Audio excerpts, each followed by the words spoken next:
जय हिंद दोस्तों, देखते हैं हम लोग आज एक नया टॉपिक को, विद्युत धारा यानी इलेक्ट्रिक करंट। तो सबसे पहले ये समझना चाहिए कि धारा किसे कहते हैं। किसी भी चीज का अचानक फ्लो हो जाना धारा कहलाता है। यदि पानी फेंक दिए तो जल धारा, दूध फेंक दिए तो दूध की धारा। आप सुनते होंगे धारा प्रवाह, अंग्रेजी खटाखट अंग्रेजी बोलने लगे तो अंग्रेजी की धारा हो गई।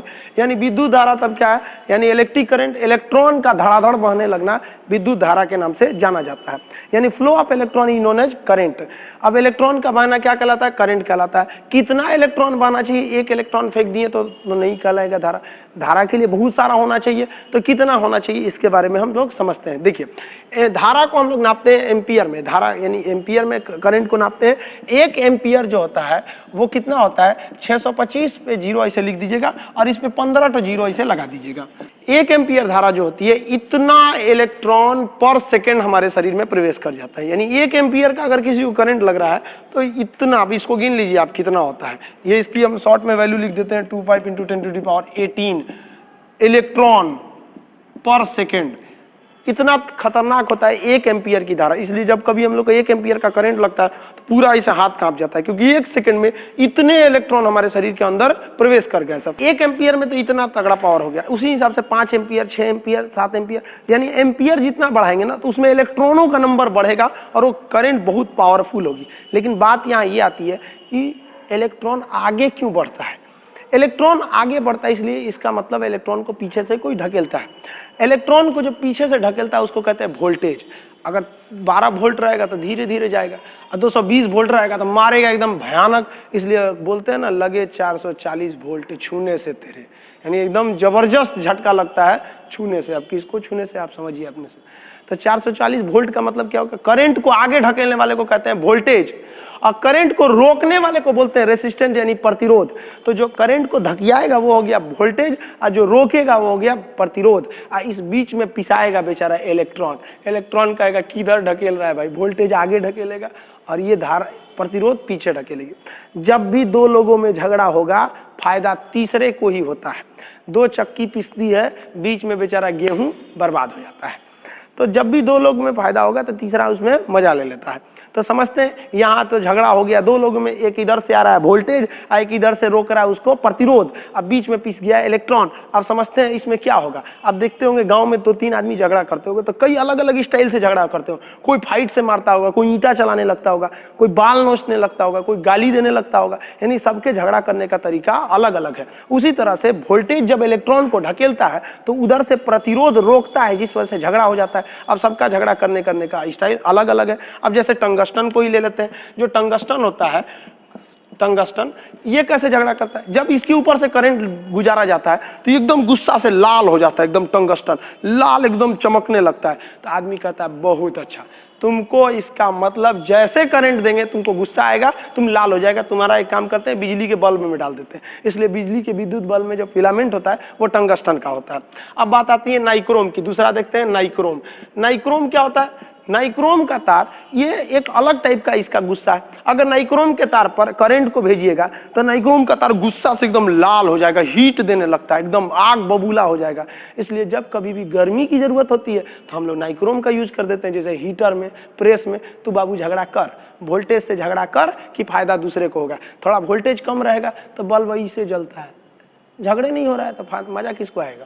तो ये हो गया नाइक्रोम का तार हो गया। अब जैसे आप ले लेते हैं कॉपर का तार, कॉपर यानी Cu, कॉपर का तार ले लेते हैं। कॉपर की खासियत क्या होती है, अगर इस पे से करंट ले जाइएगा तो इसमें भी प्रतिरोध है, ये भी झगड़ा करेगा विभव से, वोल्टेज से, कि नहीं जाने देंगे, वोल्टेज कहता है जाएंगे। अब दोनों में झगड़ा हुआ, टंगस्टन का झगड़ा हुआ तो टंगस्टन चमकने लगा, नाइक्रोम का झगड़ा हुआ गर्म हो गया, लाल हो गया। इसका झगड़ा होगा तो लगेगा नाचने, ऐसे गोल गोल नाचने एकदम गुस्सा से। इसलिए आदमी इसको पंखा में लगा देता, ले कॉइल नाचो हमको फायदा होगा। यानी झगड़ा हुआ, इधर से आया वोल्टेज, इधर से आया प्रतिरोध, इसमें हम लोग का काम हो गया। अगर प्रतिरोध नहीं होगा तो काम नहीं होगा, इसलिए प्रतिरोध का होना भी जरूरी है। इसके बारे में हम लोग डिटेल से समझेंगे प्रतिरोध चैप्टर जब पढ़ेंगे तब। अब हम समझते हैं धारा के बारे में। धारा भी 2 तरह की होती है, AC DC। अब हम AC DC के बारे में अलग से एक वीडियो लाएंगे जो AC और DC के बारे में बताएगा। अभी हम लोग समझते हैं न्यूट्रल क्या होता है, फेज क्या होता है, अर्थिंग क्या होता है। अभी तो हम लोग धारा समझ गए। अब हम आपसे क्वेश्चन पूछते हैं, वोल्टेज जरूरी है या इलेक्ट्रॉन का होना जरूरी है? जरूरी तो दोनों है। अब इलेक्ट्रॉन ही नहीं रहेगा किसको ढकेलेगा? वोल्टेज चाहे 50 है, अब इलेक्ट्रॉन ही नहीं रहेगा तो वोल्टेज ढकेलेगा किसको? और अगर इलेक्ट्रॉन खूब ज्यादा रहे, 10 एम्पियर का करंट रहे और वोल्टेज ही नहीं रहे तो आगे जाएगा कैसे जाएगा? यानी करंट को धकियाएगा वोल्टेज, रोकेगा प्रतिरोध, बीच में है बेचारा इलेक्ट्रॉन। आगे समझते हैं हम लोग फेज न्यूट्रल क्या होता है, चलिए समझते हैं। देखिए फेज और न्यूट्रल किसे कहा जाता है, पहले तो हम लोग इसमें शब्दों पे चले जाते हैं।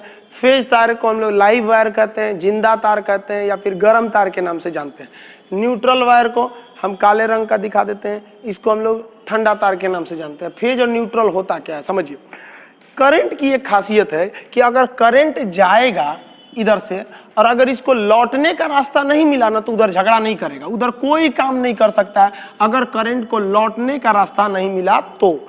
यानी करंट को जाना भी जरूरी है। मान लीजिए ये कोई वर्किंग डिवाइस है या कोई इलेक्ट्रिक डिवाइस है, मान लीजिए ये कोई फ्रिज है या कुछ भी है जो इलेक्ट्रिक पे चलती है, तो अगर करंट जा रहा है और करंट को वापस लौटने का रास्ता नहीं है तो करंट कोई काम नहीं करेगा। यानी जाने वाले करंट को हम बोलते हैं फेज और आने वाले करंट को हम बोलते हैं न्यूट्रल। अब आप ऐसे समझिए, दोनों जरूरी है। मान लीजिए हम ऐसे सांस ले रहे हैं तो ये फेज है, छोड़ रहे हैं ये न्यूट्रल है। अब कभी केवल फेज कैसे हो सकता है? केवल ऐसे सांस थोड़ी लेंगे, मर ही जाएंगे हम, तो कोई काम थोड़ी कर पाएंगे केवल अगर फेज ही हो जाए।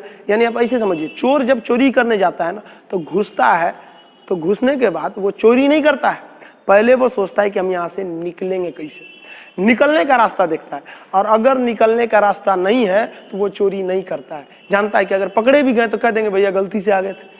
इसलिए सबसे पहला चाहिए उसको निकलने का रास्ता। तो करंट के जाने वाले रास्ते को कहते हैं फेज और आने वाले को कहते हैं न्यूट्रल। इसलिए कभी भी करंट में देखेंगे तो दो ठो सप्लाई दी जाती है तार की, एक फेज और एक न्यूट्रल के लिए। एक से करंट जाता है, एक से करंट आता है। केवल फेज रहेगा तो करंट कुछ नहीं कर सकता है। इसलिए आप देखते होंगे बिजली की तार पर कभी कभी कौवा या पक्षी आराम से इसे बैठ जाते हैं, कुछ नहीं होता है इन पक्षियों को, यहाँ पर कुछ भी नहीं होता है। क्यों नहीं होता है? क्योंकि ये तो बैठा है फेज वाले पे, फेज में केवल करंट जा रहा है, इसमें आने का रास्ता नहीं है, तो करंट इनको कुछ नहीं करेगा। कौवा को कुछ भी नहीं होता है बिजली के खंभे पर, लेकिन कभी गलती से कौवा इस पर इधर उधर चक्कर पकड़ किया और इसका ये पंख नीचे वाले न्यूट्रल पे टच किया कि इस पे तो करंट गया था, लौटने का रास्ता मिल गया, मारेगा कौवा को, तुरंत मर जाएगा। तो कभी कभी पोल पे कौवा मर भी जाता है। तो हमको समझ में आ गया आप लोग को कि जिससे करंट जाएगा उसे कहते हैं फेज, आएगा उसे कहते हैं न्यूट्रल। देखिए फेज के लिए लाल रंग का तार दिया जाता है शायद, ताकि आपको अच्छे से समझ में आए। न्यूट्रल के लिए कोई लोग नीला दे देते हैं, पीला दे देते हैं, काला दे देते हैं। न्यूट्रल के लिए ज्यादातर काला ही दिया जाता है, जबकि फेज के लिए लाल दिया जाता है, ताकि बिजली मिस्त्री को समझने में किसी भी प्रकार की परेशानी नहीं आए। तो फेज हो गया, न्यूट्रल हो गया। अब हम समझते हैं कि अर्थिंग क्या चीज होता है। अर्थिंग वायर के बारे में हम लोग डिटेल से समझते हैं। अर्थिंग वायर हमेशा ग्रीन कलर का होता है और इसे किसी भी प्लग सॉकेट में सबसे ऊपर दिया जाता है और ये सबसे मोटा और सबसे बड़ा होता है। क्यों होता है समझिए, इसमें से फेज जा रहा है, लौट के आ रहा है न्यूट्रल।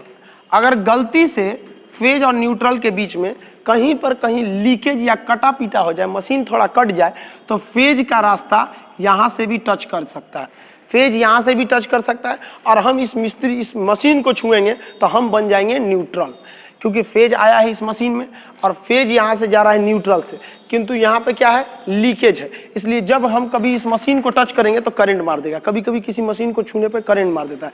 बिजली मिस्त्री आता है, वो करंट को ऐसे, तार को ऐसे छू लेता है, पकड़ लेता है, कहता है कि हमको मत टच करना, क्योंकि वो जानता है कि जिस तार को वो छू रहा है वो क्या है, फेज है। और फेज इसके बॉडी में, वो चप्पल उतार के चप्पल पर खड़ा हो जाता है, जानता है कि न्यूट्रल तो रास्ता है ही नहीं इसको लौटने का, तो हमको करंट कैसे मारेगा। लेकिन अगर आप उसको टच कर जाते हैं तो वो होता फेज और आप बन जाएंगे न्यूट्रल। अब आपको भी मारेगा, उसको भी मारेगा।